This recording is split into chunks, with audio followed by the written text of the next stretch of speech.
Good evening, friends. I'm an alcoholic. My name is Girish. Hi, Uh, Girish. thank, thank you so much for inviting me here in this group. और sir मैं थोड़ा सा अपने आप brief कर देता हूँ कि मैं ए में कैसे पहुंचा. I'll just take 2 minutes. See, I come from a family of alcoholics where my father and my brother died of alcoholism. और मेरा भाई मुझे इन कमरों में लेके आया, but he could not stay sober. And I came very early. इन कमरों में आ गया था, मेरी उम्र भी बहुत ज़्यादा नहीं थी, 23-24 साल का था 1988 में. एंड छोड़ पकड़ करता रहा. And finally I was sent to a rehab. I was there for 2 months. And 93 July 1493 I got sober till November 2002. 9 साल के बाद मेरा रिलैप्स हुआ और मैं वापस इन कमरों में आ गया 5 दिन के अंदर अंदर. पर after my relapse my life change. और मैं कमरों को I was just hanging in the rooms but no programme. और 4 साल में इतनी मेरी ऐसी हालत हो गई कि मेरी मेंटल कंडीशन ये थी कि मैं शराब पी नहीं रहा था और मेरे को जीना मेरे से जिया भी नहीं जा रहा था. तब तब मुझे लगा कि I have hit my emotional rock bottom. See, मेरी जब फिजिकल रॉक बॉटम हिट हुई तो मैंने शराब छोड़ी. और मुझे लगता है, ये इट इज़ माय ओपिनियन, कि जब मेरी इमोशनल रॉक बॉटम हिट हुई तब जाके मैंने ये प्रोग्राम लिया. मेरे स्पॉन्सर ने बोला यू गो टू दिस. मेरे स्टेप स्पॉन्सर पे भेजा उन्होंने मुझे. और जब मैं उनके पास गया था तो I was full of justification, anger, fear, self pity, भरा हुआ था मैं. And I took programme in 4 months. और मेरे को इन 4 महीनों में प्रोग्राम तो समझ में आया, पर मेरे को मेन चीज समझ में आई कि I cannot change anyone, I have to change myself. मेरा स्पॉन्सर आज मुझे कहता है कि अगर मुझे बीम में रहना है तो I have to keep reminding myself that I still have a problem of alcoholism. मेरी प्रॉब्लम आज भी अल्कोहलिज्म है. ठीक है, मेरी आज रिकवरी हुई है from hopeless state of mind and body, because मैं शराब पी नहीं रहा, एलर्जी ट्रिगर नहीं हो रही, ऑब्सेशन बन नहीं रहा. पर मेरी पर्सनालिटी वहीं की वहीं खड़ी है. मेरी पर्सनालिटी क्या है? इरिटेबल, डिस्कंटेंट, रेस्टलेस रहना, इम्पल्सिव, कंपल्सिव, ऑब्सेसिव नेचर मेरा है, ईगो सेंट्रिक मैं हूँ, सेल्फ सेंटर्ड पर्सनालिटी मेरी है. और कंट्रोलिंग की मेरी है, मेरे अंदर अभी भी आदत है. और मेरे को जब इंसानिटी ये है कि जब मैं किसी प्रॉब्लम में आता हूँ, I stop seeing the reality. मुझे रियलिटी नजर ही नहीं आती. प्रॉब्लम मेरी अल्कोहलिज्म में, सॉल्यूशन मुझे बताया गया स्पिरिचुअल अवेकनिंग. और स्पिरिचुअल अवेकनिंग की सबसे छोटी डेफिनेशन है चेंज. मुझे अपने अंदर बदलाव लेके आने हैं, उस हद तक कि मैं दोबारा शराब ना उठा पाऊं. और उसका मेथड क्या है? 12 कदम. और मेरे को जो प्रोग्राम दिया गया है वो मेरे को बिग बुक और 12 बाई 12 से मेरे स्पॉन्सर ने दिया था. पहले जो 4 चैप्टर मुझे बताए गए, डॉक्टर्स ओपिनियन जिसमें बीमारी के बारे में बताया गया. दूसरा चैप्टर था बिल स्टोरी, जिससे बिल स्टोरी को केस स्टोरी भी कहते हैं, कि हम सबको उसके साथ आइडेंटिफिकेशन मिलती है. तीसरा चैप्टर था देर इज अ सॉल्यूशन, कि सॉल्यूशन क्या है? अ सॉल्यूशन, सॉल्यूशन एक ही है कि मुझे अपने आप को बदलना है. और उसके लिए मुझे दो दो चीजें चाहिए. एक तो power of fellowship plus programme of action. Power of fellowship मेरे को मिलती है कमरों से. जो मुझे खड़ा करते हैं और चलाते क्या हैं वो है मुझे 12 कदम.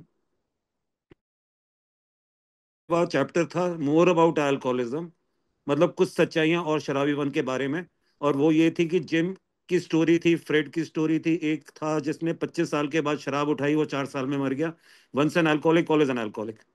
तो ये सब चीज, ये मैंने पढ़ा, समझा. पहला कदम मेरा इस तरीके से पूरा हुआ. दूसरा कदम बताया गया, came to believe that a power greater than myself could restore me to sanity, जो कि वी एग्नोस्टिक चैप्टर है. और ये बताया गया है कि अगर प्रॉब्लम है तो उसका सॉल्यूशन भी है. और सॉल्यूशन क्या है? कि मुझे बिलीफ लेके आना है कि कोई एक उच्च शक्ति है जो मेरे को सद्बुद्धि दे सकती है. तो बिलीफ लेके आनी है. अभी बिलीफ बिलीफ के साथ मैं फेथ को नहीं जोड़ सकता, क्योंकि बिलीफ तो स्टार्टिंग पॉइंट है जहां से मैं शुरुआत करता हूँ. बिलीफ के साथ तो डाउट और सस्पिशन जोड़ा रहता है.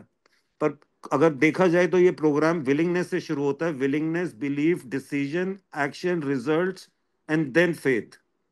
तो फेथ तो 12वें कदम की बात है. तो दूसरा कदम तो यही कह रहा है कि बिलीफ लेके आओ कि कोई एक उच्च शक्ति है जो मुझे सत्बुद्धि दे सकती है. पावरलेस हूं, मुझे पावर चाहिए जीने के लिए. और ये पावर कहाँ से मिलेगी? मुझे 12 कदम करने से मिलेगी. और कर रहा हूँ इसका सैनिटी गोल. इसका मतलब कहीं पर मेरा दिमाग पूरा नहीं है, कहीं पे कुछ कमी है. तो ये बातें मेरे को समझ में आई, और तब जाके सी, इफ हैव टू, मेरे को क्या करना है,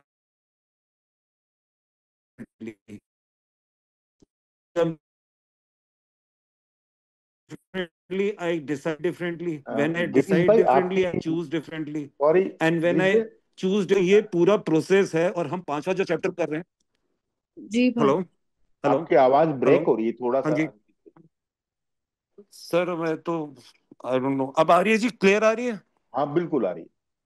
हाँ जी, तो इस तरीके से हम तीसरे कदम पे पहुंचे हैं, जो कि made a decision to turn my will and my life over to the care of God, जो कि चैप्टर 5 है, हाउ इट वर्क्स, कहाँ से ये, कैसे ये काम करता है। तो मैं बिलीफ के ऊपर मैं डिसीजन लेता हूँ। डिसीजन क्या है कि I am taking a decision कि I am turning my will, मेरी विल क्या है, मेरी आज की सोच, और मेरी लाइफ क्या है, जो sum total of my actions which I do in the entire day, कि ईश्वर, ये मेरी मेरी इच्छा और मेरे एक्शंस तू ले ले, और मैं तेरी मर्जी में जीना चाहता हूँ। तो इफ कहते हैं कि all actions are born in thought, अगर मेरी थॉट ठीक होएंगी तो मेरी फीलिंग्स ठीक होएंगी, और अगर मेरी फीलिंग ठीक होएगी तो मेरे एक्शन ठीक होंगे। सी, तो ये एक डिसीजन है। अगर डिसीजन के बाद मैं एक्शन नहीं देखा जाए, तो स्टेप 3 जो है, इट इज अफर्मेटिव एक्शन, कि जहां पर मैं डिसीजन लेके मुझे एक्शन लेना है, कि मैं अपनी मर्जी, अपनी इच्छा मैं ईश्वर के हवाले कर रहा हूं, पर मुझे ये देखना पड़ेगा कि वो क्या चीजें हैं मुझे जो ईश्वर की इच्छा करने से रोक रही हैं। तो वो इस चैप्टर में बताया गया है कि स्टार्टिंग क्या है, कि मुझे देखना है कि मेरी रिजेंटमेंट्स, मेरे डर, और मैंने हार्म किया लोगों को through sexual misconduct and otherwise also. तो ये सारा चैप्टर है जो कि हम स्टार्ट कर रहे हैं, हाउ इट वर्क्स। तो जो हाउ इट वर्क्स का मैं सिर्फ आगे पहला, ये जो हमने अभी कदम पढ़े हैं, अभी मैं आपको for the knowledge for of everyone, कि ये जो चैप्टर है, ये पहले किस तरीके से लिखा गया था, और इसको फिर बाद में चेंज किया गया। तो मैं थोड़ा सा इसको बता देता हूँ कि rarely have we seen a person fail who has thoroughly followed our path। Path की जगह डायरेक्शन लिखा हुआ था, thoroughly followed our directions। Those who do not recover are people who cannot or will not completely give themselves to this simple program, usually men and women who are constitutionally incapable of being honest with themselves. There are such unfortunates, they are not at fault, they seem to have been born that way, they are naturally incapable of grasping and developing a way of life, लिखा हुआ था पहले, which is now manner of living, which demands rigorous honesty। सी, ये programme सारा honesty का है। और अगर मैं ऑनेस्ट हूं, और ये किन लोगों के लिए काम नहीं करता, जो लोग बाय नेचर इनकेपेबल हैं, कि वो ऑनेस्ट नहीं रह सकते। और कहीं पर मैं आज बोल सकता हूं कि मे बी मेरे ब्रदर के अंदर वो सोबर क्यों नहीं हो पाया, क्योंकि दैट रिगरस ऑनेस्टी की बात थी, वो नहीं ले पाया। तो शायद ये रीजन हो सकता है। मैं जज नहीं कर रहा हूं, पर मैं सिर्फ समझाने के लिए आपको बात बता रहा हूं ये। So our stories disclose in a journal way what we used to be like, what happened, and what we are like now. If you have decided you want what we have and are willing to go to any lengths to get it, then you are ready to take certain steps. Certain steps की जगह लिखा हुआ था follow directions. At some of these, अभी लिखा है we balked, पहले लिखा हुआ था you may balk. You may think you can. अब क्या लिखा है, we thought we could find an easier, softer way. But we doubt if you can. We could not. With all the earnestness of our command, we beg of you to be fearless and thorough from the very start. Some of us tried to hold on to our old ideas, and the result was nil until we let go absolutely. मैं ये जो आपको पढ़ा रहा हूँ, मैं सिर्फ मेरा कारण ये पढ़ाने बताने का है कि पहले वर्ड्स क्या यूज किए जा रहे थे, डायरेक्शंस, यू मस्ट, तो अब उसकी जगह चेंज किया गया है।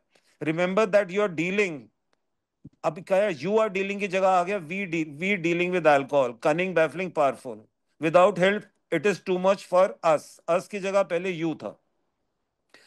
तो but there is one who has all that one is God, you must find him now, you must नहीं था पहले, था, अब है you may find him now.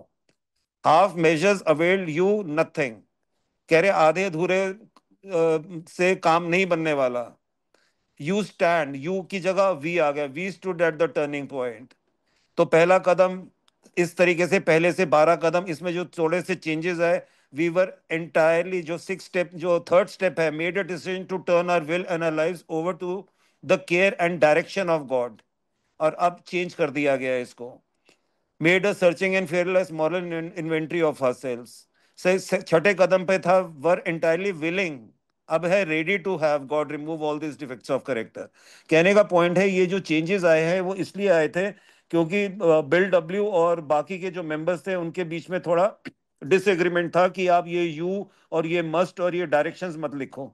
तो फिर बात बन नहीं रही थी, तो there was an non alcoholic, एक साइकोलॉजिस्ट था उन दिनों में, उसने ये सजेस्ट किया था कि आप इन वर्ड्स को डायरेक्शन की जगह सजेशंस कर दो, मीनिंग सेम निकलेगा और बहुत लोग इसको एक्सेप्ट करेंगे।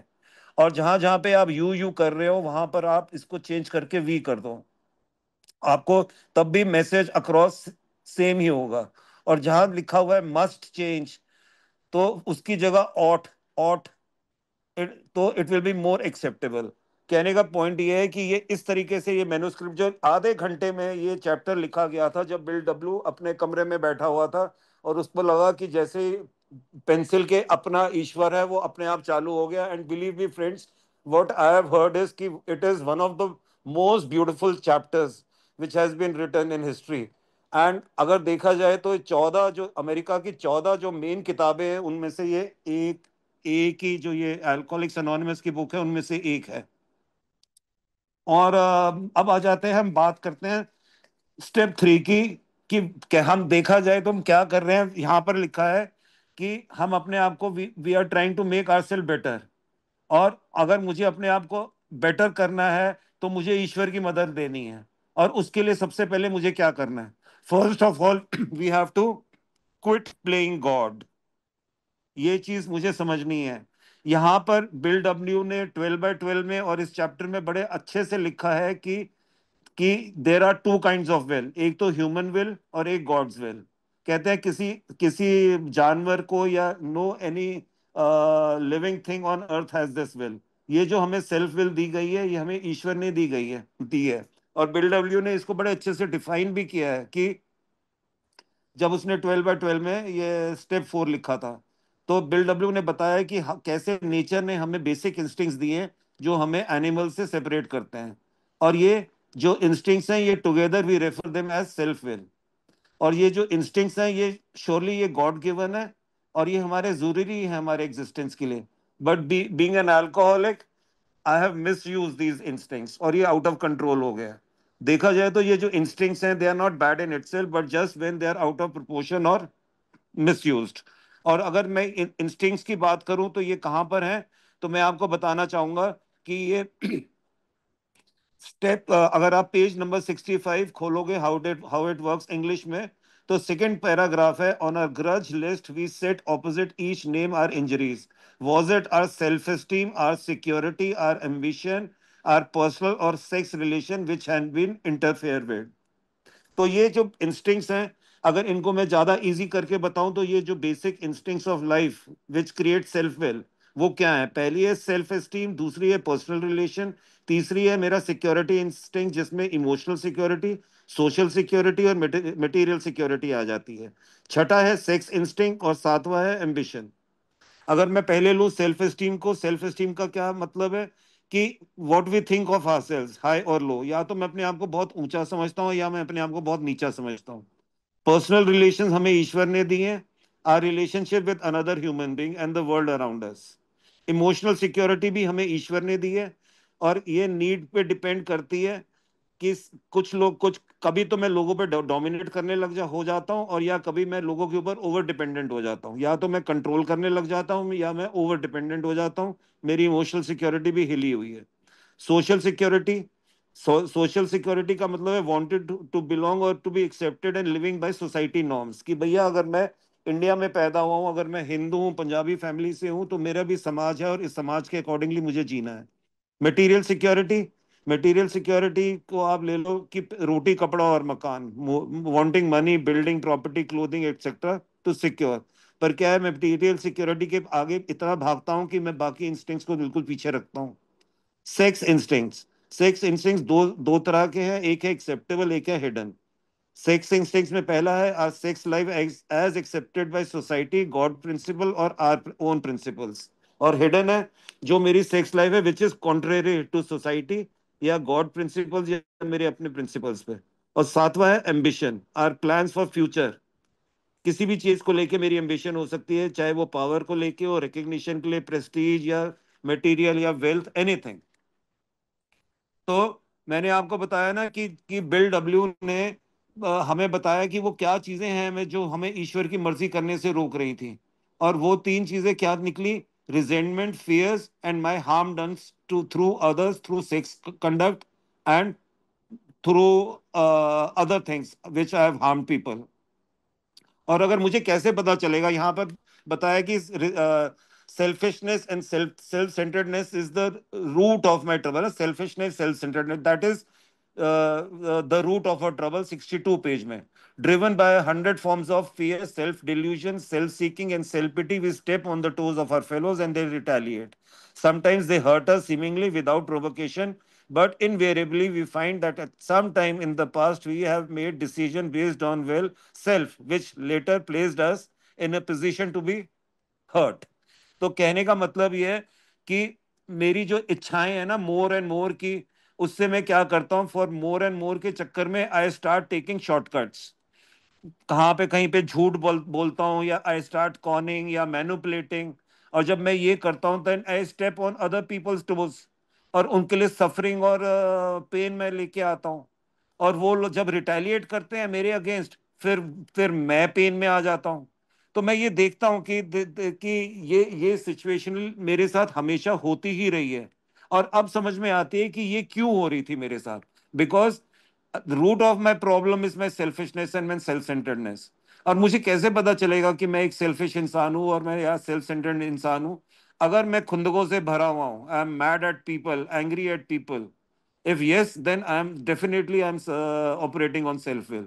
मुझे कैसे पता चलेगा मैं बीमारी में हूं? अगर मैं सारा टाइम डरों में हूं, if I am afraid all the time, तो मैं फिर सेल्फ विल को पे ही ऑपरेट कर रहा हूं। और if I am doing things to hurt other people, yes, I am operating on self will. और अगर मैं सेल्फ सेंटर्ड इंसान हूं, तो ये तीनों कॉमन कॉमन मैनिफेस्टेशंस हैं मेरे अंदर। कहते हैं कि कोई भी इंसान हो ना, वो तीन तरीके से बीमार हो सकता है, या तो फिजिकली इल, या मेंटली इल, या स्पिरिचुअली इल। तो अगर अगर मेरे को कोई बुखार होता है या कोई मेरे को फिजिकल प्रॉब्लम होती है, तो मैं डॉक्टर के पास जाता हूँ, और मेरी जो बीमारी है वो that will display certain symptoms. Doctor diagnose करेगा, प्रिस्क्राइब करेगा, मैं दवाई खाऊंगा, मैं ठीक हो जाऊंगा। अगर मेरे को कोई मेंटल प्रॉब्लम है, कोई इश्यूज है, गो टू अ साइकाट्रिस्ट। वो मेरी मेंटल इलनेस के कुछ तो सिम्टम्स मेरे नजर आएंगे, डॉक्टर डायग्नोज करेगा, प्रिस्क्राइब करेगा, मैं दवाई खाऊंगा, ठीक हो जाऊंगा। पर अगर मुझे स्पिरिचुअल इलनेस है, तो कैसे पता चलेगा सेपरेशन की मैं ईश्वर से दूर हूं? क्योंकि मेरे अंदर एंगर, रिजेंटमेंट, फियर, और मैंने हार्म डन जो उधर किया, उसके बाद में गिल्ट और रिमोर्स में बैठा हुआ। कहते हैं जो इंसान अगर सेल्फ विल पे ऑपरेट कर रहा है ना, तो he is taking wrong judgements resulting in resentments. Basically resentments क्या है? मेरी रॉन्ग जजमेंट्स हैं, wrong beliefs resulting in fears. अगर मैं डर है मेरे अंदर, तो मेरे अंदर रॉन्ग बिलीफ चल रही हैं। तो ऑब्वियसली अगर मैं हार्म कर रहा हूं दूसरों को, तो that are my wrong actions. कहते हैं कि ना, दिमाग के अंदर ना, कहते हैं कि it it is like that, कि मेरे दिमाग में सपोज जैसे एक स्टोर रूम है, and that store room is full of thoughts. सोच से भरा हुआ है ना मेरा दिमाग, और मेरे दिमाग के अंदर डिस्प्ले केसेस हैं। और अगर मेरे पहले एक डिस्प्ले केसेस भरी हुई है, रिजेंटमेंट से भरी हुई है, दूसरा मेरा डिस्प्ले केस फियर से भरा हुआ है, तीसरा गिल्ट और रिमोर्स से भरा हुआ है, जिन चीजों को मुझे नहीं करना चाहिए था और मैंने किया एज ए प्रैक्टिंग अल्कोहलिक। तो अगर मेरे दिमाग में डर, रिजेंटमेंट्स, गिल्ट, रिमोर्स भरे हुए हैं, तो ईश्वर की थिंकिंग उसके अंदर कैसे आएगी? पर जब मेरे अंदर रिजेंटमेंट्स निकलती हैं, फिर फियर निकलते हैं, गिल्ट और रिमोर्स निकलते हैं, then may be God thinking can enter that room. तो कहने का पॉइंट ये है कि जो थर्ड स्टेप है, that is only a decision. और डिसीजन में जब हम बात कर रहे हैं, तो उसके लिए हमें ईश्वर, हमें एक प्रेयर दी गई है कि ये पेज नंबर 63 पे, we were now at step 3। Many of us said to our makers as we understood him, God I offer myself to thee to build with me and do with me as thou will. ईश्वर, मैं अपने आप को आपके हवाले कर रहा हूं कि आप बिल्ड करो, कि आपकी मर्जी चले। Relieve me of the bondage of self, मुझे अपने सेल्फ की बॉन्डेज से बाहर निकालो। और सेल्फ की बॉन्डेज से मैं कैसे बाहर निकलूंगा? जो 11 कदम की जो हमें प्रेयर बताई है, उसमें बताया गया है ना कि मेरे को I have to comfort other than to be comforted, to understand than to be understood, to love than to be loved. कि मुझे अगर सेल्फ से बाहर निकलना, जो मुझे चाहिए वो मुझे देना पड़ेगा। ये फ्रेंड्स, ये प्रैक्टिकल बातें हैं, ये थ्योरी में नहीं है। अगर मुझे किसी से रिस्पेक्ट चाहिए, मुझे रिस्पेक्ट देनी पड़ेगी। मुझे किसी से प्यार चाहिए, मुझे उसको प्यार देना पड़ेगा। मुझे किसी का टाइम चाहिए, मुझे टाइम जितना मैं दूंगा उतना मुझे भरपूर मिलेगा। तो इट इज क्लियर इन कि relieve me of the bondage of self that I may better do thy will. Take away my difficulties, मेरी कहते हैं कठिनाइयों को हर ले। ये मेरी कठिनाइयां थी क्या? ये कठिनाइयां, जब ये नॉस्टिक चैप्टर में मेरे स्पॉन्सर ने मुझे पढ़ाया था, कठिनाइयां क्या है? मेरी कठिनाइयां हैं कि इमोशनल नेचर मेरी कंट्रोल में नहीं है, रिश्ते मुझे बनाने नहीं आते, मिजरी और डिप्रेशन में मैं रहता हूँ, डरों से मैं भरा हुआ हूँ, ना खुश मैं हूँ, यूजलेसनेस की फीलिंग मेरे अंदर है। तो ये इसकी बात हो रही है, take away my difficulties that victory over them may bear witness to those I would help of thy power, thy love and thy way of life. May I do thy will always. मैं तेरी मर्जी में चलूं। तो ये chapter यहाँ पर basically, ये step 3 is only affirmative decision. Decision है, एक्शन नहीं लिया। अगर मैं डिसाइड करता और एक्शन नहीं लूं तो उसका, उस डिसीजन का कोई फायदा ही नहीं है। जैसे एक एग्जांपल मैंने पढ़ा था किसी ग्रेप वाइन में, कि suppose there were 3 frog sitting near the pond. एक फ्रॉग ने डिसाइड किया I am jumping in the water, तो कितने रह गए? सबने कहा दो। नहीं, दो नहीं, 3 ही रह गए, क्योंकि उसने डिसाइड किया, भी जंप नहीं किया। तो decision has to be followed by action, otherwise उस डिसीजन का कोई मतलब ही नहीं होगा। आप पेज नंबर 63 में अगर आप पढ़ेंगे, last para, next we launched out on a course of vigorous action. Vigorous action means strong action, the first step of which is personal house cleaning, which many of us have never attempted. Though our decision was vital and crucial step. Decision क्या हो गया? जबकि मेरा तीसरा कदम बहुत vital है और बड़ा क्रूशियल है। It could have little permanent effect. इसका इफेक्ट नहीं होगा unless at once followed by a strenuous, मतलब hard effort to face and to be rid of the things in ourselves which had been blocking us. Our liquor was but a symptom, so we had to get down to causes and conditions. तो friends, कहने का मतलब ये है कि third step has to be followed by fourth step immediately, otherwise उस third step का मतलब ही नहीं है। कई लोग बोलते हैं कि हम पहला दूसरा तीसरा कर रहे हैं।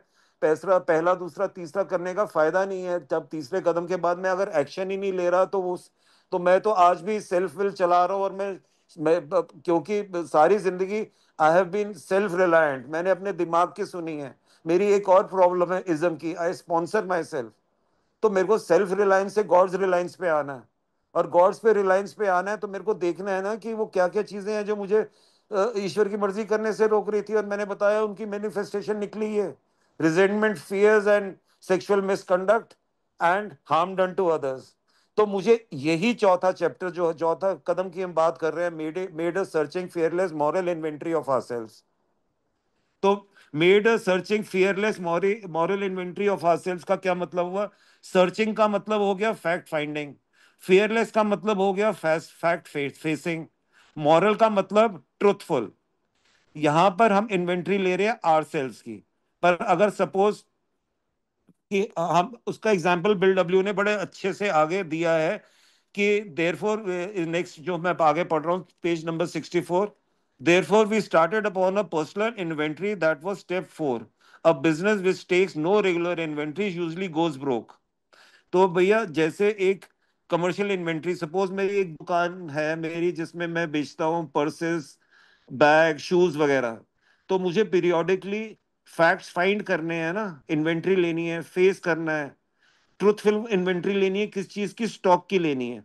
और मेरे को देखना है कि कौन सा सामान, कौन सा जो ऐसा मेरा स्टॉक है जो डैमेज हो चुका है या वो बिक नहीं रहा। तो मुझे I have to get rid of that damaged and unsaleable stock promptly and without regret. क्योंकि अगर मैं वो डैमेज सामान को या अनसेलेबल सामान को नहीं बेचूंगा, तो मेरी एक तो जगह, शेल्फ में जगह खा रहा है, और दूसरा उसमें पैसे लगे हुए हैं मेरे। तो जबकि जो अब जो जो आउट ऑफ फैशन जो चीजें हो गई हैं, उससे बेटर है कि मैं उनको निकालूं, उनको मैं लॉस को, उसको लॉस को मैं झेलूं और उसकी जगह नया स्टॉक लेके आऊं, replace them with stock which will give us better returns. तो कहने का पॉइंट है ये है कि ऐसे ही मुझे अपनी जो इन्वेंट्री लेनी है, personal inventory, made a searching fearless moral inventory, वहां पर हम स्टॉक की ले रहे हैं। यहाँ पे मैं स्टॉक, यहाँ पे क्या है, ऑफ आर सेल्स, मैं हूँ स्टॉक। और मुझे इसमें से क्या देखना है, to get rid of damage and unsaleable stocks. तो वो क्या है, without promptly and without regret, मेरी नेगेटिव थिंकिंग, मेरी मेरी सोच जो भरी हुई है रिजेंटमेंट, फियर, गिल्ट और रिमोर्स से। These are the damaged and unsellable stock which I have to get rid of them promptly and without regret, and replace them with stock which will give me better returns. और वो better returns क्या है? Positive thinking. Replace these thoughts like love, patience, humility, faith, honesty, compassion. तो जब मैं ये inventory लेता हूं, और मुझे इन्वेंट्री लेनी कैसे है वो आगे बताया गया है, कि बता दिया है यहाँ पर कि resentment is the number one offender. सबसे पहले मेरे को बताया गया है कि मेरे को बचपन से आज तक जिस जिन जिन लोगों से मुझे रिजेंटमेंट थी, मैं उनके नाम उतारूं। चार कॉलम बताए गए, पहले पे नाम उतारा। वर्टिकली नाम कहते हैं कि जो inventory is always a return list of items. मैं mental inventory is no inventory. और जब हम इन्वेंट्री लेते हैं we write it column wise, one column at a time, vertically. और जब हम पढ़ते हैं स्टेप 5 में, देन वी रीड हॉरिजॉन्टली। तो पहले पहले कॉलम पे मैंने नाम लिखा कि किससे मुझे रिजेंटमेंट थी। First column we write the name with whom we have resentment. Second column में कि कॉज क्या थी, we write the cause of resentment. और मैं रियलाइज और फिर मैंने रियलाइज किया कि जब मैंने नाम लिखने शुरू किए और मैंने कॉज लिखनी शुरू करी, तो ये बताया मेरे को, ये बताया गया कि we realise that it is not the people we resent, it is what they have done to that we resent. उन लोगों ने मेरे साथ क्या गलत किया है, उस चीज से रिजेंटमेंट है मुझे। अगर जॉन की जगह जिम ने अगर मेरे साथ गलत किया होता तो मेरे को सेम रिजेंटमेंट होती, सिर्फ नाम चेंज हो सकता है, पर रिजेंटमेंट तो रहेगी। तो मुझे नाम से रिजेंटमेंट नहीं थी, उन्होंने मेरे साथ जो गलत किया उससे मुझे रिजेंटमेंट थी। सेकंड कॉलम में मैंने ये देखा। फिर in the third column we write our basic instinct, जो मैंने अभी बात करी कि हम तीसरे कॉलम के अंदर हम बेसिक इंस्टिंक्ट्स लिखते हैं। कि नाम लिखा उस इंसान से जो जिससे, सेकंड कॉलम में लिखा कि क्या रीजन था, कॉज जिससे मुझे रिजेंटमेंट थी। और तीसरा कि मेरे कौन से इंस्टिंक्ट्स हिले, या मेरी सेल्फ एस्टीम, या मेरी पर्सनल रिलेशन, या emotional social material security, sex relation, या मेरी एम्बिशन, कुछ भी हिली हो वो मुझे लिखना है। It is what they have done to. उसके बाद थर्ड कॉलम में we write our basic instincts, we see it is not the people we are upset, it is really not what they have done that gets us upset, it is our reaction to what they did based on our own basic instincts of life। तो पहली बार मैंने देखा कि गुस्सा कहां से आया है, मेरे जो बेसिक इंस्टिंक्ट्स हैं इन्होंने, they only cause me to react with anger, and now I see it really comes from me and not from the other person, but my reaction to it. और चौथे कॉलम में हमें बताया गया कि अ, ये 67 पेज नंबर, ये third para, referring to our list again, putting out of our minds the wrong others had done, we resolutely look for our own mistakes. Where had we been selfish, मैं कहां पे selfish था, मैं कहां पे dishonest था, मैं कहां पे सेल्फ सीकिंग था, या कहां पे मैं डरा हुआ था। Though a situation had not been entirely our fault, ऐसा नहीं है कि सिचुएशन में सब हमेशा मेरी गलती होगी, पर मुझे वो गलती को वी ट्राई टू डिसरिगार्ड, मेरे को वो गलती नहीं देखनी है। The other person involve entirely, मुझे वो हटा देना है। उसने मेरे साथ जो किया मैं उसमें मेरा क्या पार्ट था। Where were we to blame, inventory was ours. वो जो मैंने कॉज लिखी है वो तो मैंने दूसरे की इन्वेंट्री लिखी थी कि उसने मेरे साथ ऐसे किया वैसे किया, पर इन्वेंट्री तो मेरी है। तो चौथे कॉलम में मैंने देखा कि जो मेरे को माई पार्ट दिखाया, कि जो मेरे जब इंस्टिंक्ट्स हिलते हैं तो मेरे करेक्टर डिफेक्ट्स उभर के आते हैं, दैट इज माई। और chief activator of my defect is my self centred fear. और सेल्फ सेंटर्ड फियर किन चीजों से बना हुआ है, I will lose what I have, जो मेरे पास है वो चला जाएगा और जो मुझे चाहिए वो नहीं मिलेगा। और तीसरा, या मुझे ऐसा कोई काम मैंने किया है जो मुझे नहीं करना चाहिए। और चौथा, अगर मैं पकड़ा गया तो क्या होगा। Where were we to blame, the inventory was ours not the other man's, when we saw our faults we listed them. और जब मैंने अपनी गलतियां, अपनी कमियां माई पार्ट में चौथे कॉलम में लिखी और मैंने देखी, we place them before us in black and white. अब इन्वेंट्री मेरे आगे ब्लैक एंड व्हाइट में है। We admitted our wrongs honestly and were willing to set these matters straight. और मेरे को साथ में रिजेंटमेंट की प्रेयर भी बताई है। जरूरी नहीं है कि सारा टाइम मेरी गलती होगी, पर अगर मेरे को किसी से रिजेंटमेंट आती है तो मेरा स्पॉन्सर कहता है कि चार चीजें किया करो। पहले तो राइट इट डाउन और अपना पार्ट देखो, और अगर अमेंड्स कर बनते हैं तो अमेंड्स करो, और अगर अमेंड्स नहीं बनते हैं तो प्रे फॉर दैट पर्सन।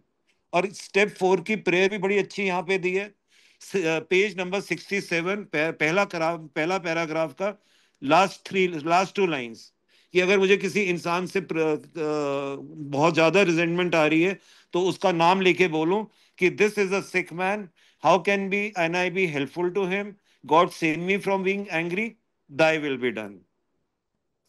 और फ्रेंड्स, अगर मुझे रिश्ता बचाना है तो मुझे रिटेलिएशन और आर्ग्यूमेंट में नहीं पड़ना। वी अवॉइड रिटेलिएशन और आर्ग्यूमेंट।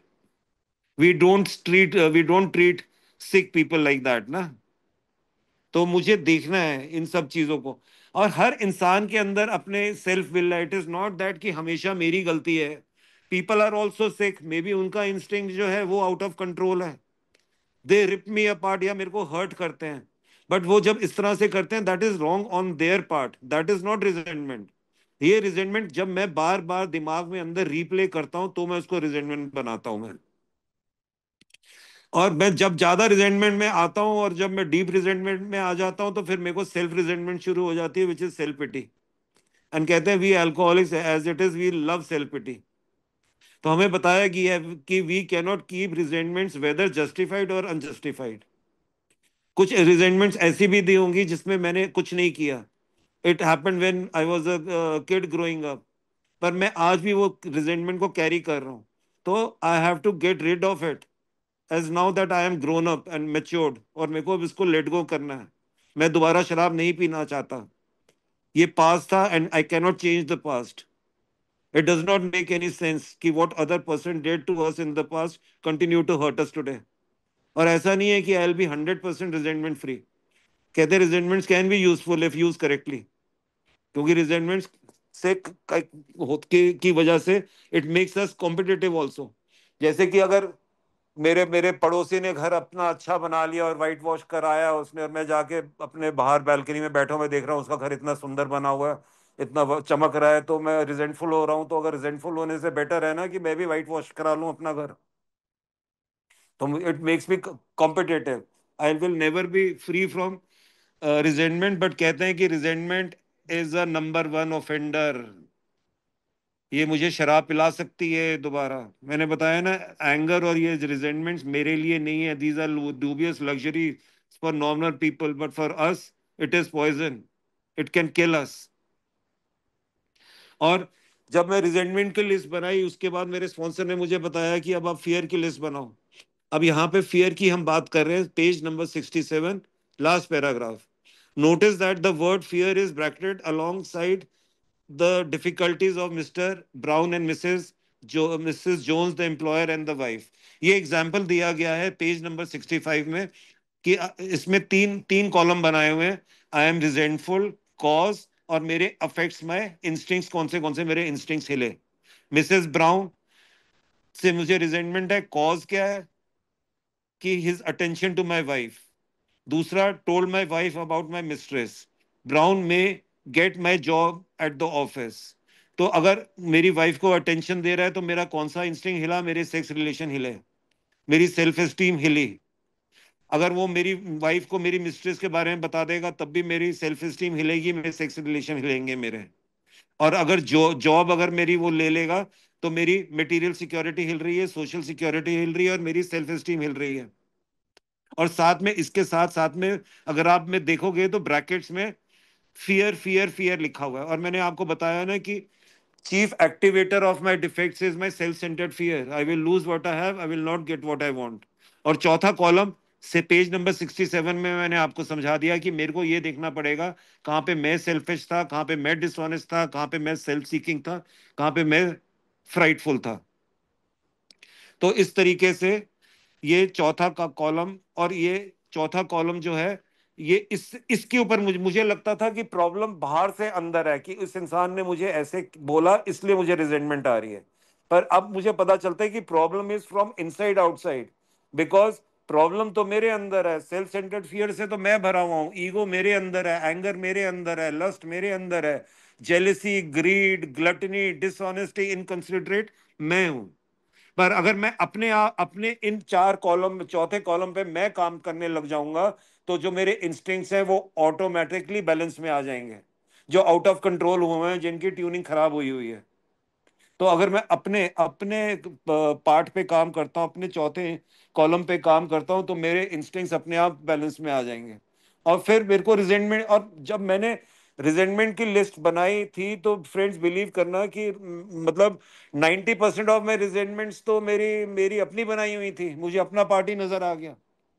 और कुछ के लिए मैंने, कुछ के साथ अमेंड्स किया, और कुछ के लिए मैंने प्रे करी। तो हम इस तरीके से हम आगे बढ़े हैं, और अब हम आ जाते हैं जो मैं की बात बता रहा हूं कि फियर की। This short word somehow touches about every aspect of our life. देखा जाए तो हम डरों से भरे हुए हैं, क्योंकि शराबी के अंदर डर तो है ही नहीं है, शराबी के अंदर एबनॉर्मल फियर्स हैं।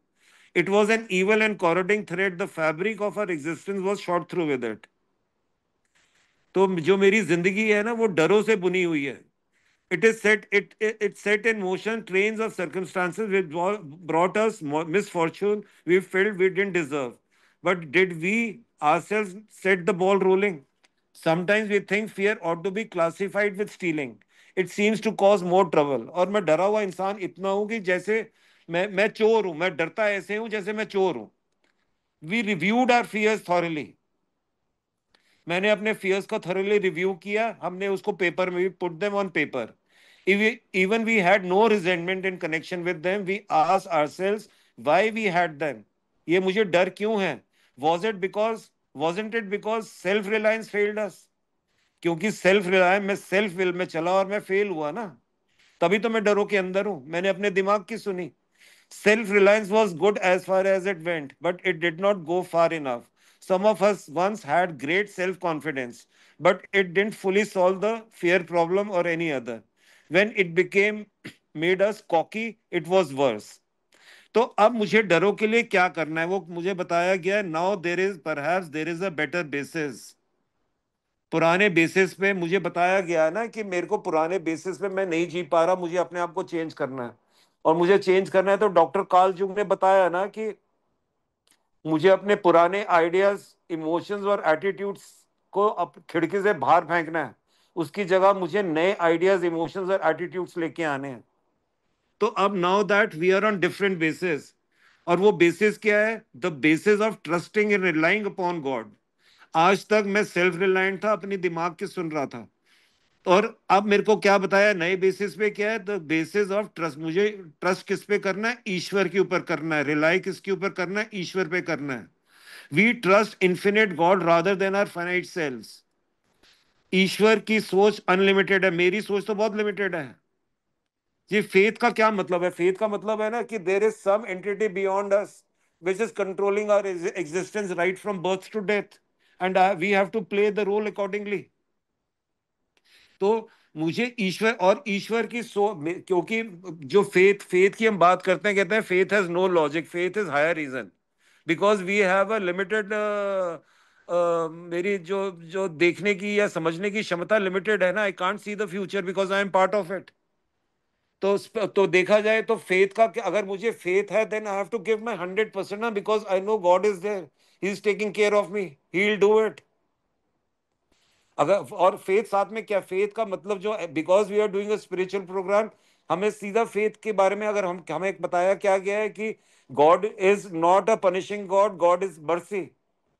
गॉड गॉड गॉड कभी पनिश नहीं करता ना। वो तो ये है कि what we sow we reap. अगर मैं कुछ अच्छा करूंगा तो मेरे को रिवॉर्ड्स मिलेंगे, और अगर मैं कुछ गलत करूंगा तो उसके भी कॉन्सिक्वेंसेस मुझे ही भुगतने हैं। तो we trust God, we trust infinite God rather than our finite selves. We are in the world to play the role he assigns. इस दुनिया में ईश्वर ने हमें भेजा है, एक हमारे को एक नीचे, एक कहता है एक नीचे दिया है कि कोई पर्पस है। और वो मुझे पर्पस देखना है कि मैं जो इस धरती पे आया हूं तो वो मेरा पर्पस क्या है जीने का.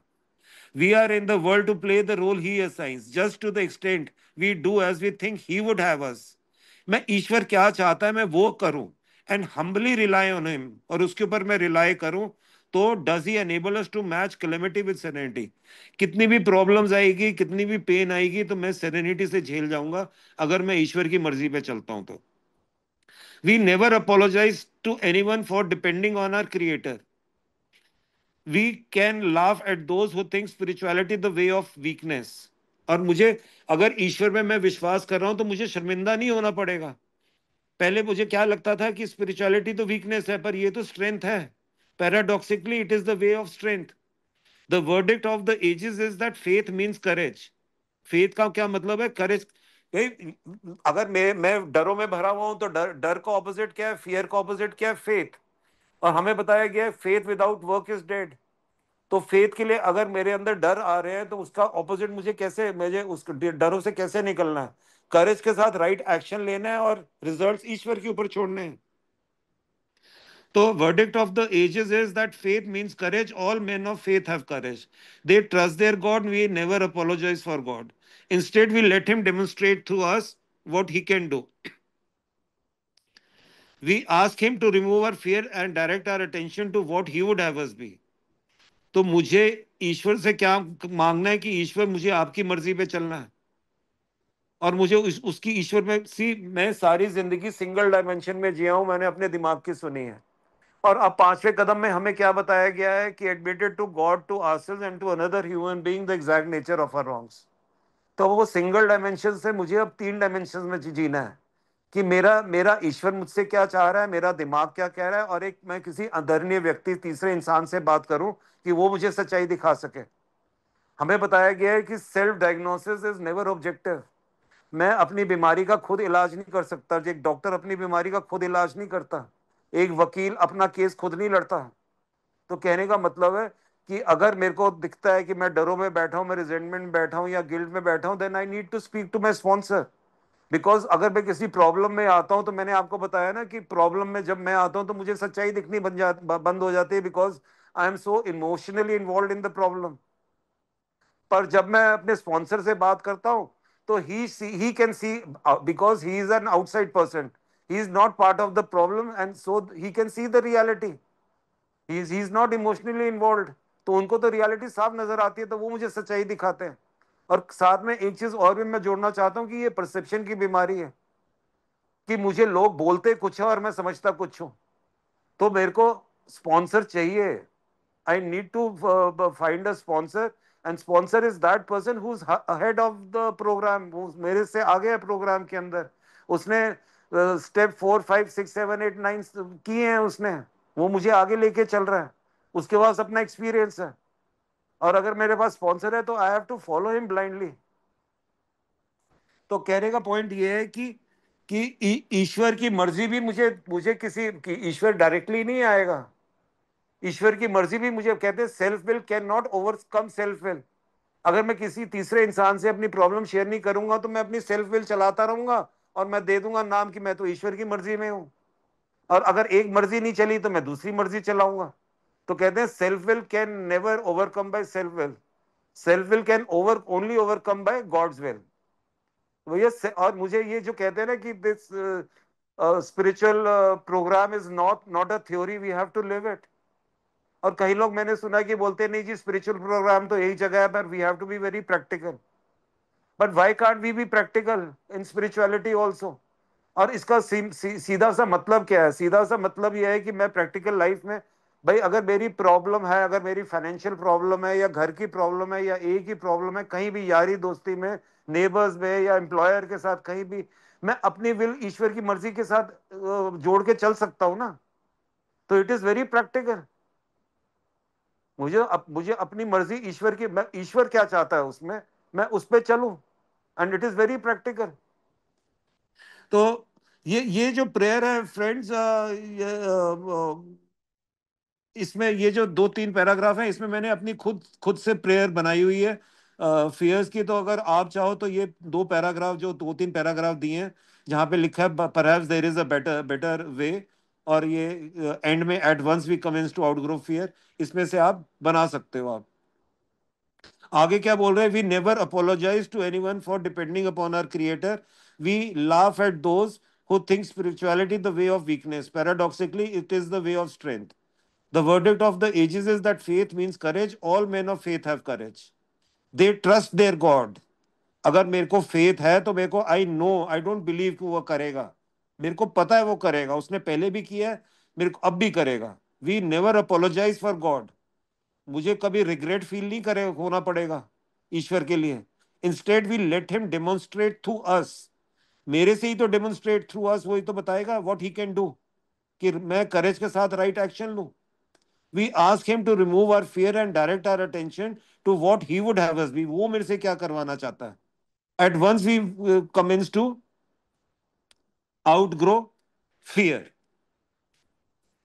तो साथ में बताया गया कि मैं कि 90% of my fears they are imaginary. कहते हैं एक फेमस अमेरिकन फिलोसोफर था, उसने क्या स्टेटमेंट दी थी कि my life is filled with terrible tragedies and 90% of them never happened. मेरे को क्या लगता है कि मेरा दिमाग, कि मैं तो डरों से, मतलब मेरे अंदर डर ही डर भरे हुए हैं। कहते हैं बट 90% डर तो मेरे पूरे होने ही नहीं वाले। और मैंने पीछे भी बात करी, बताया भी कि fear are basically my incorrect beliefs, and as an alcoholic I have these abnormal fear. और यहाँ पे आगे भी किताब में कहीं लिखा है, we want freedom from fear rather than free fear from want. मुझे फ्रीडम चाहिए डरों से, वांट्स तो मेरी रहेंगी, and there is nothing wrong. और opposite of fear is faith. और साथ में ये भी बता दिए, faith without work is dead, और फेथ कम्स विद एक्शन। कहते हैं courage is not absence of fear, but in spite of fear I I I keep on taking right action. और मैंने बताया कि fear is there because I have been self reliant, और ये self reliance से निकल के I have to give up self reliance and being in God reliance. और जब डर आते हैं, कहते हैं इवन हेजिटेशन, मैं हेजिटेट करता हूँ ना, कहते हैं मोस्ट हेजिटेशन इज फियर। और फियर क्या? फियर हिंडर्स एक्शन, मैं एक्शन करने से बचता हूँ। कहते हैं fear and inactivity they are blood brothers. कहीं पर एक प्रोवर्ब है ना कि pray for the potatoes but grab the hoe. अगर मुझे आलू उगाने हैं तो मुझे फावड़ा तो उठाना पड़ेगा ना। कहते हैं without God we cannot, without us god will not. We ask for god's help not in his performance, that is our department. तो भैया अगर मुझे ईश्वर पे विश्वास है तो मुझे परफॉर्मेंस तो देनी है ना, वो मेरा डिपार्टमेंट है। कहते हैं there is no magic in recovery, I get what I work for. और मेरा स्पॉन्सर क्या कहता है कि भैया अगर डर आए तो लिखो, एक्सट्रीम लिखो कि एक्सट्रीम से एक्सट्रीम क्या हो सकता है, और सॉल्यूशन देखो क्या क्या सॉल्यूशन इसके निकलते हैं, और बेस्ट सॉल्यूशन है उसके ऊपर काम करने लग जाओ, और साथ में प्रे करो फियर्स की। और अब हम आ जाते हैं सेक्स पे। Now about sex, most of us need an over hauling here, but above all we try to be sensible on this question. It is so easy to get way off the track. Here we find human emotions running to extremes, absurd extremes. See, हम सबके अंदर sex problems है। कहते हैं कि every person on this earth has, some are undersexed or some are oversexed, and many of us we need an overhauling. कहते हैं some people they think that sex is a dirty thing. ये गलत बात है। It ought to be done only one time with one person only. और क्या क्यों इसलिए करना चाहिए? To reproduce yourself. और इफ अगर आप एंजॉय कर रहे हो दैट इज सिंफुल। और ये पुराने जमाने में इस तरह की बातें होती थी। ये एक एक्सट्रीम थिंकिंग है ना। And there are people today who say that you ought to be able to have sex any time you want, anywhere you want, with anybody you want, and as many times as you want. और भैया साथ में हमें बता दिया गया, भैया relief मिलती है ना कि we are not arbitrator of any one sex conduct. और इसके ना कुछ सवाल हैं कि मैंने, देर आर रीजंस कि I have hurt people in sexual areas. और सपोज कि we have hurt people in many different ways. suppose that I am married, और मैं बाहर, I have a relationship outside, I have an extramarital affair, और my wife she finds उसको पता चल जाता है, then surely मैंने create problem करी है ना उसके लिए, if not physically at least she she is emotionally, she is disturbed. And then अगर मेरे बच्चे हैं घर पे और उनको पता चलेगा, दिल बी ऑल्सो हर्ट। और अगर द अदर लेडी जिसके साथ मेरा एक्स्ट्रा मैरिटल अफेयर है, if she comes to know this, even she will get hurt too. और अगर उसका हस्बैंड है, बच्चे हैं, तो even they will get hurt. तो एक चीज तो समझ में आई ना कि वन अफेयर और कितने सारे लोगों को मैंने हर्ट किया। और कई बार हम सेक्स सेक्स के लिए नहीं करते, एंजॉयमेंट के लिए नहीं करते, to build our self esteem. अब मैं याद करता हूँ कि जब मैं I was young, I was in school, तो we used to have sex to build a sex self esteem. School days के अंदर मैं सोचता था जितनी ज्यादा मेरी गर्ल, मैं as many girls I could attract, I will be a very macho man. That had nothing to do with reproduction और any enjoyment. It was to fulfill my own social instinct. It had nothing to do with sex instinct. और कई बार हम sex को इस्तेमाल करते हैं personal relations के लिए। Sometimes we use sex to buy relationship. Maybe मैं I am a lonesome or just want somebody to pay attention to me. और मैं physical just to buy good friendship, इसलिए मैं फिजिकल हो रहा हूँ उसके साथ में। कई बार मैं मटेरियल सिक्योरिटी के लिए सेक्स यूज करता हूँ। Sometimes you use sex to buy material security. Maybe I'm in a physical relation with someone and I really don't want to be in it, but because I'm overly dependent upon the other person for material well-being, तो मेरी मेरी material well-being, मेरी material security fill हो रही है ना। It has nothing to do with reproduction and enjoyment. और कई बार मैं सेक्स को मिसयूज करता हूँ to get even. Maybe I am in relationship में, मेरा पार्टनर मुझे चीट करता है, तो we too go out and exactly I do the same thing. जबकि मैं उसको बताऊंगा नहीं, पर मैं अंदर से क्या चाह रहा हूँ, अंदर से मैं इसलिए कह रहा हूँ, मैं इवन होना चाह रहा हूँ कि तूने मेरे साथ ऐसा किया तो मैं भी तेरे साथ ऐसा करूंगा। तो ये सारी चीजें जब मैंने पढ़ी समझी, तो समझ में आया। और साथ में आगे लिखा है यहाँ पर कि मुझे, suppose we fall short of the page number 70, second para, suppose we fall short of the chosen idol and stumble, does this mean we are going to get drunk again? Some people tell us so, but this is only a half truth. It depends upon us and our motives. If we are sorry for what we have done and I have the honest desire to let God take us to better things, we believe we will be forgiven, we will have learned our lesson. If we are not sorry and our conduct continues to harm others, we are quite sure to drink. We are not theorizing it. These are the facts out of our own experience. तो भैया ऐसा नहीं है, मैंने बताया है ना कि गॉड इज मर्सी। अगर मैंने पीते हुए टाइम पे मैंने अगर अपने सेक्सुअली हर्ट किया है दूसरों को, तो फिर मैं, और उसके लिए मैं सॉरी हूं और मैं दोबारा ऐसा नहीं करना चाहता, yes I will be forgiven. पर if I continue to this, obviously I will have to pay the consequences. और साथ में ये भी बता दिया हमें, जैसे हम सेक्सुअल मिसकंडक्ट की लिस्ट बनाते हैं और वहां पर 4 कॉलम देखते हैं, और फिर उसके बाद हम अमेंड्स की जब बारी आती है, तो जहां पर मैंने सेक्सुअल मिसकंडक्ट से लोगों को हर्ट किया है, तो I have to make amends. But then हमें साथ में 9वें कदम में एक चीज और भी बताई है, made direct amends to such people wherever possible, except when to do so would injure them or others. तो मैं ये नहीं कर सकता कि मैं अमेंड्स करने चला जाऊं and the other that other woman is already married and already living a happy life, peaceful life, और मैं जाके अमेंड्स करके मैं और ज्यादा परेशानियां नहीं बढ़ा सकता। तो मुझे ये देखना पड़ेगा। और जो अमेंड्स की बारी जब आती है, तो amends has to be done under strict supervision of your sponsor. वो आपको बताएगा कि मेरे को वेयर एवर पॉसिबल का ये मतलब नहीं है कि whenever possible. Wherever possible का मतलब ये है कि अगर मैं अमेंड्स करना चाहता हूं और मैं अमेंड्स नहीं कर पा रहा, मे बी अगर मैं किसी से और से अमेंड करता हूं और मैं चाहता हूं, मेरी वाइफ को पता चल गया तो ज्यादा तमाशे हो जाएंगे मेरे, तो रादर मैं अमेंड्स ना करूं वो। पर क्या कहते हैं, आई कैन नॉट कि मैं अपने अपने अपनी कॉन्शियस क्लियर करने के लिए दूसरों को हर्ट करूं मैं। पर अगर मेरे अंदर विलिंगनेस है कि हाँ, अगर गिवन गिवन अ चांस मैं दूसरे के साथ अमेंड्स कर लेता, तो that willingness itself makes me free. कि मैं तो विलिंग हूं, पर हाँ मैं कर नहीं पाऊंगा, दैट इज अनदर थिंग। तो ये जब आप कदम करते हो या आप पढ़ोगे, आपका स्पॉन्सर आपको एक एक चीज समझाएगा। और सेक्स के बारे में to sum up about sex, we earnestly pray for the right ideal. जो मैंने आपको बताया कि हम एक सेक्स आइडल बनाते हैं, जिसमें हम तीन कॉलम बनाते हैं: my self, others and what kind of relationship I want.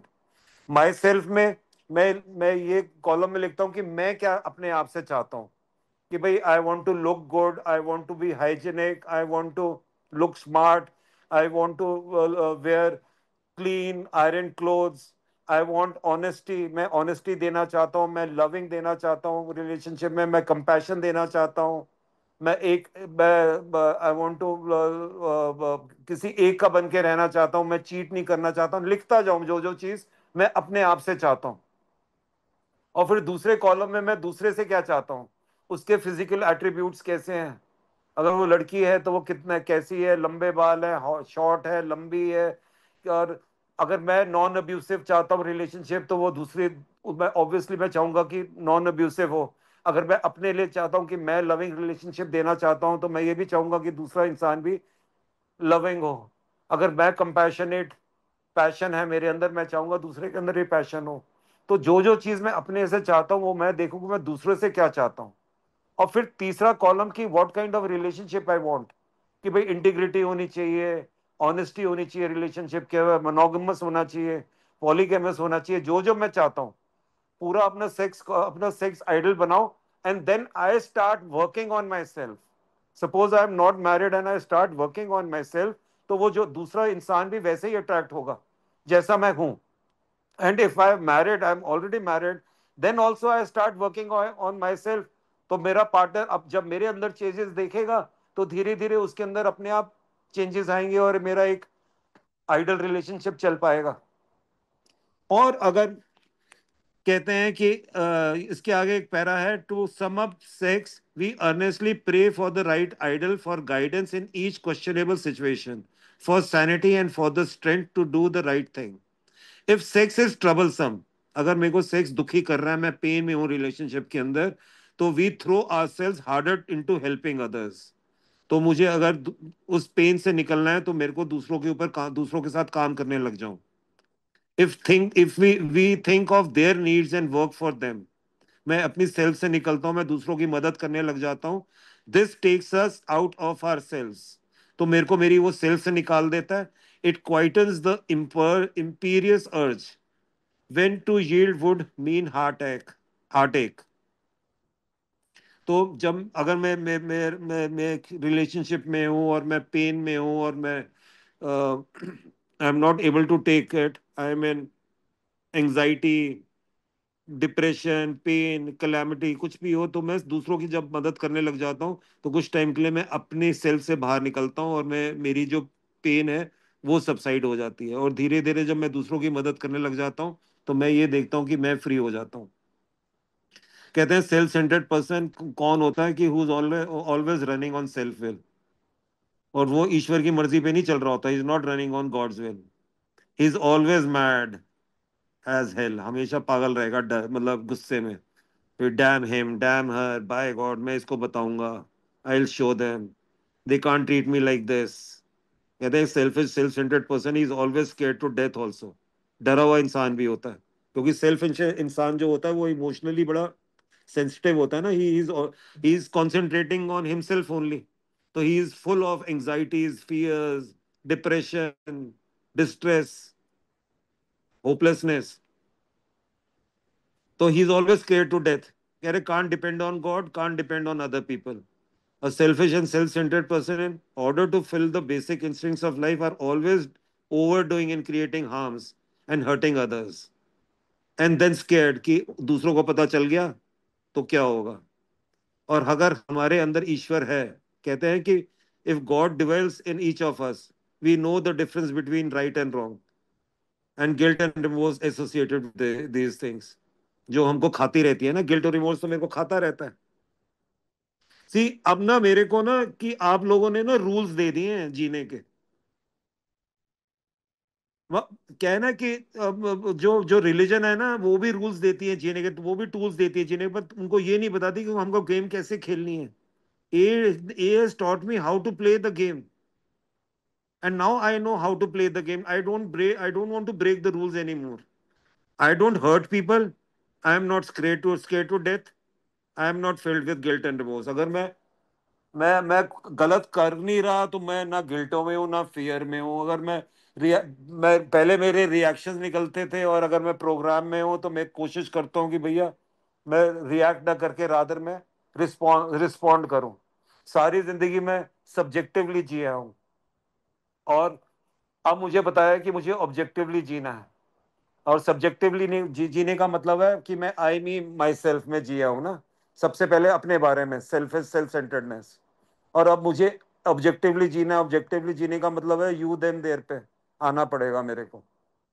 और उसके लिए सबसे पहले क्या है कि हमें क्या बताया कि भैया फीलिंग्स आर नॉट फैक्ट्स। जो मैं फील कर रहा हूँ वो फैक्ट नहीं है। We decide by logic not by feelings. मैंने बताया ना, हम सबको, बहुत लोगों को डर आते हैं, फोबियाज आते हैं, डिस्ट्रेस होता है, डिप्रेशन में आते हैं, पर क्या है मैं उनको पकड़ के बैठ जाता हूँ। तो मैंने कभी इरिटेशंस को मैंने कभी इग्नोर करना सीखा ही नहीं है ना। तो हमें मुझे बताया गया है कि कैसे इरिटेशंस को इग्नोर करना पड़ेगा। मैं तो छोटी छोटी बात पे अपसेट हुआ, किसी ने इरिटेट कर दिया मैं अपसेट हो गया, किसी ने मेरे को गुस्सा दिला दिया मैं अपसेट हो गया, किसी ने मुझे गलत कह दिया मैं अपसेट हो गया। तो और मेरी प्रॉब्लम ही यही है, इरिटेबल, डिस्कंटेंट, रेस्टलेस रहना। तो इनके ऊपर मुझे काम करना पड़ेगा ना। So I have to keep on working on myself. And friends, I think I have said enough on this. जो मेरे को I was under the impression that I need to read the entire chapter how it works, but then अभी मैंने आधा घंटा पहले member से बात हुई थी, तो उन्होंने बोला कि आप जिस्ट के ऊपर शेयर कर दो इसके ऊपर। तो अपने लेवल पे जितना मैं समझा पाया मैंने समझाया। Friends, thank you so much for listening to me. Thank you so much Girish भाई।